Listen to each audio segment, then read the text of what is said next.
জিতিয়া বা জিতাষ্টমী পুজোর পেছনের কিংবদন্তি সত্যিই হৃদয়স্পর্শী। সত্যভামার পুত্র অল্প বয়সে মারা যায়, যা তার জন্য ছিল এক ভীষণ শোক।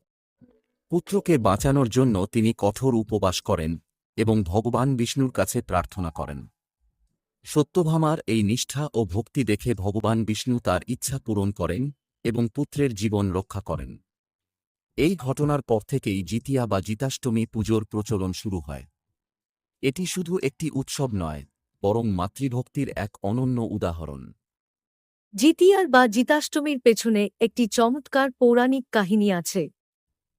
এটি শুরু হয় এক রাজা জিমুতবাহনের গল্প দিয়ে, যিনি নিঃসন্তান ছিলেন।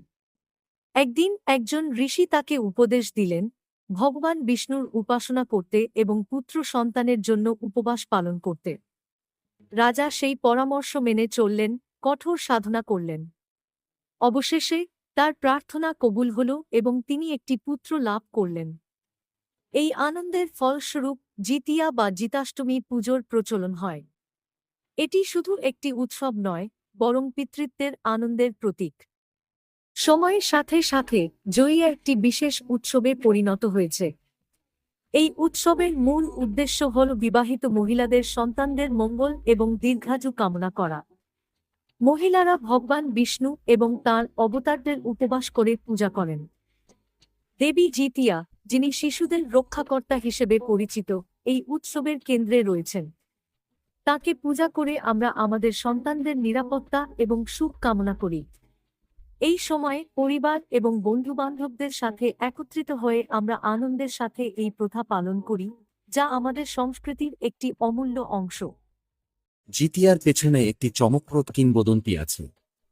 শুনেছেন কি, ভগবান বিষ্ণু একবার জাসুর নামক এক রাক্ষসকে হত্যা করেছিলেন। জাসুর শিশুদের মধ্যে লুকিয়েছিল, আর তাই বিষ্ণু নারীর রূপ ধারণ করে তাকে বধ করেন। এই ঘটনার পর থেকেই মহিলারা জড়িয়াতে ভগবান বিষ্ণুর উপবাস করে, যাতে তাদের সন্তানরা নিরাপদ থাকে। এই প্রথা আমাদের সংস্কৃতির এক গুরুত্বপূর্ণ অংশ, যেখানে মা-বাবারা নিজেদের সন্তানদের সুরক্ষার জন্য ভগবানের কাছে প্রার্থনা করেন। এটি শুধু একটি গল্প নয়, বরং আমাদের বিশ্বাস ও ঐতিহ্যের প্রতীক। জিতিয়া বা জিতাষ্টমী উৎসবটি আমাদের সংস্কৃতির এক অমূল্য রত্ন।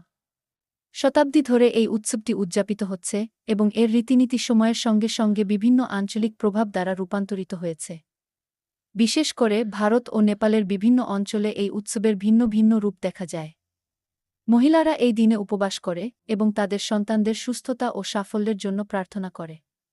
জিতিয়া উৎসবের সময় পুকুর বা নদীর ধারে বিশেষ পুজো অনুষ্ঠিত হয়, যেখানে ভক্তরা ফুল ও ফল দিয়ে দেবীর আরাধনা করেন।